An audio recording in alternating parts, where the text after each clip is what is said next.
കുടുംബത്തെക്കുറിച്ച് അന്വേഷിക്കുവാനും അവർക്ക് താൽക്കാലിക സൗകര്യങ്ങൾ എന്താണ് അടിയന്തര ആവശ്യങ്ങളെന്ന് മനസ്സിലാക്കാനോ ചെയ്തു കൊടുക്കാനുള്ള നിർദ്ദേശം നൽകിയിരുന്നു.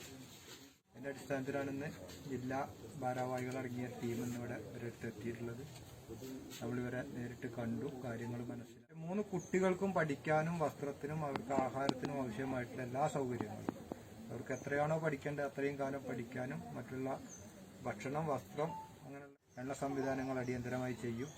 അടുത്ത ദിവസം തന്നെ, ഈ മാസത്തിൽ അടുത്ത ദിവസങ്ങളിലായിട്ട് തന്നെ അവർക്ക് പഠിക്കാനുള്ള TV ഇവിടെ എത്തിച്ചു നൽകും.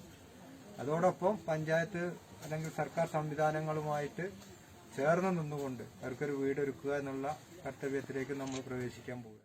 ഈ സർക്കാർ സംവിധാനങ്ങൾ ആ കാര്യത്തിൽ നമുക്ക് സഹായകരമായിട്ട് എത്തിയിട്ടില്ല എങ്കിൽ അടുത്ത മഴക്കാലത്തിന് മുൻപ് അവരെ സുരക്ഷിതമായ സ്ഥലത്തേക്ക് മാറ്റാനും അവർക്ക് വാസയോഗ്യമായ ഒരു ഭവനം ഒരുക്കുന്നതിനുള്ള നടപടികളും സേവാഭാരതി ഭാഗത്തുനിന്ന് ചെയ്തു കൊടുക്കും.